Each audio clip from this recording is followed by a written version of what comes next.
નમસ્કાર, BS9 TV ન્યૂઝમાં આપનું સ્વાગત છે. હું છું આપની સાથે જાસ્મીન. તો 7 જૂનના રોજ એક ગુજરાતી મૂવી ચૂપ જે એક રિલીઝ થવા જઈ રહી છે. આ પિક્ચરમાં કોના કેવા રોલ છે, સાથે જ કઈ ઇન્ટરેસ્ટિંગ કહાની છે તે જાણવા માટે હાલ આપણી સાથે અત્યારે ચૂપ પિક્ચરની જે સ્ટાર કાસ્ટ છે આપણી સાથે ઉપસ્થિત થઈ ગઈ છે. તો આપણે તેમની પાસે ગુજરાતી મૂવીમાંથી આ પિક્ચરમાં શું અલગ છે તે જાણવાનો પ્રયાસ કરીશું. સૌપ્રથમ તો હું આપને જ પૂછવા માંગીશ સર કે ગુજરાતીમાં ઘણા બધા આવેલા છે મૂવીઝ, આ મૂવીમાં બીજા કરતા અલગ શું છે? નહીં, એવું કોઈ ચોક્કસ એવું નહીં કહું દર્શકોને કે આ કંઈક અલગ છે કે એવું છે, પણ હા એટલું જરૂરથી કહીશ કે એક સરસ પ્રયાસ કર્યો છે. સારી ફિલ્મ લોકોને જોવા મળે એવો અમારી આખી ટીમનો એ નમ્ર પ્રયાસ છે. અને એનું મેકિંગ કહો, એનું સંગીત કહો, કલાકારોનો અભિનય કહો, તો એ બધું એક અવ્વલ દરજ્જાનું છે. પ્રેક્ષકોને ચોક્કસથી ગમશે. ખાસ જે રીતે ઇન્ટરેસ્ટિંગ, જે રીતે આપણે એક નાની એવડી હાઇલાઇટ્સ ટાઈપનું જે જોયું છે ટીઝર, એમાં ઘણી બધી ઇન્ટરેસ્ટિંગ કહાની, એમાં ઘણા બધા રોલ્સ પણ જોવા મળ્યા છે. થોડીક ઝલક સ્ટોરીની. વાર્તા છે એ સસ્પેન્સ છે, તો બટ ઓબ્વિયસલી હું આટલું જલ્દી તો પડદા નહીં ખોલી દઉં કે શું છે શું નહીં. પણ હા, એક વસ્તુ છે કે જે રીતે 3 મિત્રો છે, રોહન, જીગો, વિક્કી, આ ત્રણેય મિત્રો, એમની દોસ્તી, યારી, તોફાન, મસ્તીને ચાલતું હોય છે. અને એ જ સમયની અંદર એમની નજીકમાં જ કોઈક એવી ઘટના બને છે કે જે ઘટના એમને ચૂપ રહેવા માટે મજબૂર કરી દે છે. વાર્તામાં એ છે કે શું એ લોકો ખરેખર એ ઘટના પર કોઈ રિએક્શન આપશે, ચૂપ રહેશે કે સામેવાળાને ચૂપ કરી દેશે. તો એ જ અરસપરસ કેટ એન્ડ માઉસ જે આપણે હોય ચેઝિંગ, એ ગેમ છે. ક્યારેક કોઈનું પલડું ભારે છે, ક્યારેક સામેવાળાનું પલડું ભારે છે. સામે હિતેન કુમાર અને મોરલી પટેલ છે, અને બીજી બાજુમાં આકાશ પંડ્યા, હેમાંગ દવે, વિકી શાહ, હિના વર્ડે, પૂજા, આ બધા કલાકારો છે. તો એક ઓલ્ડ એજ કપલ છે અને સામે યંગસ્ટર્સ છે. તો એ બંને વચ્ચેની ચડસા ચડસી લોકોને મજા કરાવશે. નેક્સ્ટ તમને પૂછવા માંગીશ કે આ પિક્ચરમાં તમારો રોલ શું છે? આ પિક્ચરમાં મારા કેરેક્ટરનું નામ વિકી છે. હું પોતે વિકી છું. અને બેઝિકલી આ અમે લોકો બધા 3 યંગ બતાવ્યા છે, રાઈટ. મારું પોતાનું જેમ છે, એનું જે પોતાની કિરાણાની શોપ છે, આ એક આઈટી બિઝનેસમાં, આઈટી કંપનીમાં કામ કરે છે. એટલે અમારા કેરેક્ટર્સ જે છે એ બહુ જ અમે લોકોએ એવા રાખ્યા છે કે જે નોર્મલ લોકો હોય, કોમન લોકો હોય, જેમની જોબ્સ હોય ને એવા કેરેક્ટર અમે રાખ્યા છે. એવું નથી રાખ્યું કે હું મલ્ટી મિલિયનર છું, પેલો બિલિયનર છે, આ ટ્રિલિયનર છે, એવું બધું કશું નથી રાખ્યું. બિકોઝ અમારી જે સ્ટોરી જે છે, અમારો જે મુદ્દો છે, એ એવો મુદ્દો છે કે જે લોકો એમની આસપાસ જોતા હશે કે કોઈની સાથે એવું બનાવ બન્યો હશે, તો અત્યારે કદાચ એમ જે મૂંઝવણમાં હશે ને, એ મૂંઝવણને એ લોકોને અત્યારે અમારી ફિલ્મ જોઈને જવાબ મળશે. કારણ કે ઘણા લોકો એ મૂંઝવણમાં હશે જે અમે લોકોએ ફિલ્મમાં બતાવી છે. તો એ મૂંઝવણમાં ઘણા લોકો હશે કે હું આ પરિસ્થિતિમાં છું, તો મારે શું કરવું. તો કદાચ એમને અમારી ફિલ્મ જોઈને એટલી શક્તિ મળે કે તાકાત મળે કે એ વસ્તુ જે શેર કરી શકે. મૂળમાં એટલું જ છે કે કોઈ પણ ફિલ્મ હોય, ગુજરાતી હોય કે મલયાલમ, તેલુગુ, પંજાબી કે હિન્દી ફિલ્મ, મૂળ જે વાત હોય છે એ એનો કોન્સેપ્ટ હોય છે. અને આજકાલ તો જે રીતે પ્રેક્ષકો આવકારી રહ્યા છે કોન્સેપ્ટ ઓરિએન્ટેડ ફિલ્મ્સને, કોઈ મોટી સ્ટારકાસ્ટ નહીં, નવા કલાકારો હોય, તે છતાં પણ કન્ટેન્ટ, વાર્તા જે મજબૂત હોય છે. તો અમારી પણ એવી જ આશા છે કે ફિલ્મની અંદર કલાકારો બધા સરસ છે. કદાચ આકાશનો ચહેરો તમને નવો લાગે ફિલ્મ માટે, બરાબર. હેમાંગ તો ઘણી બધી ફિલ્મો કરી ચૂક્યો છે, વિકી પણ ઘણી બધી ફિલ્મ કરી ચૂક્યો છે, અને હેમિનભાઈ પણ શુભયાત્રામાં એમાં પણ હતા અને બહુ સારા કલાકાર છે. પણ કહેવાનો મતલબ એ છે કે કલાકારો સાથે સાથે જે મૂળ છે એ વાર્તા છે, આપણી આસપાસ જ બનેલી કોઈ ઘટના, અને એના પરથી, આ વાર્તા પરથી અમે ફિલ્મ બનાવી છે. તો દર્શકો જ્યારે આ ફિલ્મને જોશે ત્યારે તરત જ કનેક્ટ કરી શકશે કે હા, આવું કંઈક મારી આસપાસના કોઈ વ્યક્તિ જોડે બન્યું. તો yes, real hero is content. Hemangbhai, તમને પૂછવા માંગીશ, તમારા રોલ વિશે જણાવજો. મારું ઘણી બધી ફિલ્મો કરતાં આમાં બહુ જ અલગ કિરદાર છે મારું.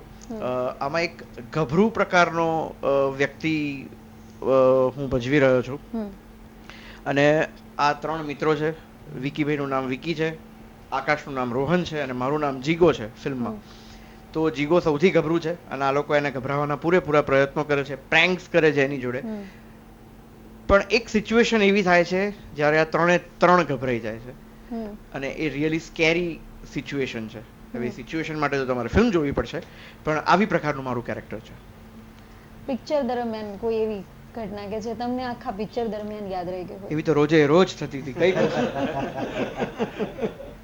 હા, મને યાદ છે કે આકાશને સેકન્ડ ફ્લોર ઉપરથી કૂદવાનું હતું એક સીનમાં, અને પછી પિક્ચરમાં એના પગમાં પાટો આવે છે પિક્ચરમાં, પણ ઓલમોસ્ટ એ 3 દિવસ માટે સાચો પાટો આવ્યો હતો હે ને, કારણ કે પગ મચકોડાઈ ગયો હતો એનો કૂદતી વખતે. તો એ મને હજુ ઇન્સિડન્ટ યાદ છે. યા એકચ્યુઅલી. અને પેલી રીલ પણ જોઈ. અને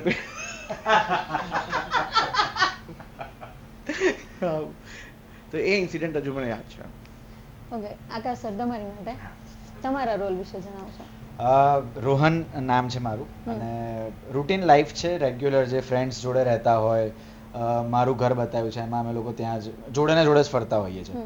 અને સમહાઉ કંઈક એવું થાય છે કે અમે બિલીવ નથી કરી શકતા, અને એ વિચારીએ છીએ કે આ ભ્રમ છે કે ખરેખરમાં આ વસ્તુ થઈ છે. તો એના ચેઝિંગમાં પછી આખા મૂવીની જર્ની છે. અમે ટ્રાય કરી છે શોધવાનો કે શું છે શું નહીં, અમે જોયું સાચું છે કે નહીં, અને એની ઉપર આખી મૂવીની વાર્તા છે. પણ એનું મેકિંગ ખૂબ સુંદર થયું છે, એટલે જે લોકો જોશે એમને એવું જ થશે, અને જો થોડી ઘણી ખબર હશે કોઈને મૂવી કેવી રીતે એનું મેકિંગ થાય છે, તો એ લોકોને બિલીવ થશે કે આ મૂવીનું મેકિંગ ખરેખર બોલિવૂડની કમ્પેરમાં છે. એટલું સુંદર રીતે બન્યું છે. સો યસ. જેમ સરે કહ્યું કે એક જે ઇન્સિડન્સ તમારી જોડે બન્યો હતો, હવે કોઈ એવો ફની ઇન્સિડન્સ કે કોઈ એક એવું વ્યક્તિ હોય કે જે આખા શૂટિંગ દરમિયાન તમે લોકો થાકેલા છો અને એ ટાઈમે પણ તમને હસાવી દેતું હોય, મોજ મજા મસ્તીમાં હોય? સો સ્ટાર્ટિંગના દિવસોમાં એવું હતું કે અમારો આખા દિવસમાં કદાચ 1-2 સીન હોય, કારણ કે અમારું જનરલી જોડે હતું.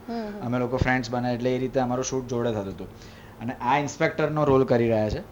તો સ્ટાર્ટિંગ હજી હું અમને નહોતો ઓળખતો થયો હતો, હેમાંગને ઓળખતો હતો, પણ 13-12 કલાકની જે શિફ્ટ હોય ને એમાં અમારું કામ હોય કદાચ 1-2 કલાકનું. તો એ 10 અને નાઇટ શૂટ કર્યું છે અમે, મેક્સિમમ નાઇટ શૂટ કર્યું છે, અને સખત ઠંડીમાં.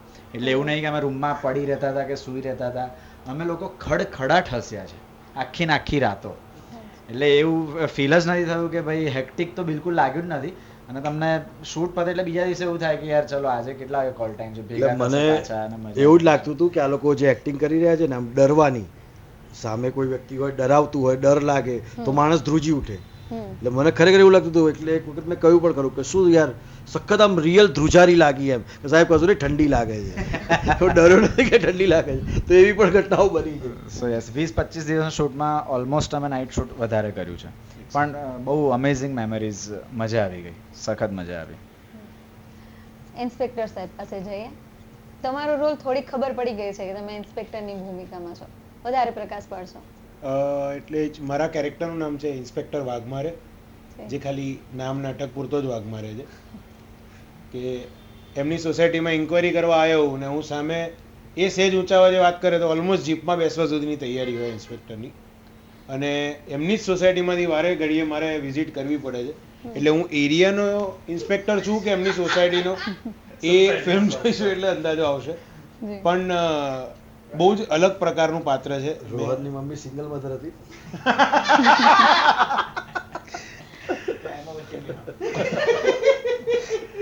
એટલે જસ્ટ એની પહેલા હમણાં શુભયાત્રા કરીને એક ફિલ્મ કરી, એની પહેલા પોલમપોલ કરી હતી, નાસુર કરી. અત્યાર સુધી જેટલા પાત્રો ભજવ્યા છે એના કરતાં અલગ પ્રકારનું પાત્ર હતું, જે મજા આવતી હતી. અને મિત્રો બધા વિકીને પણ ખાસા ટાઈમથી ઓળખું, આકાશને હું આ ફ્લોર પર મળ્યો, હેમાંગ અને નિશિત સર એ બંનેને તો હું થિયેટરના સમયથી ઓળખું છું.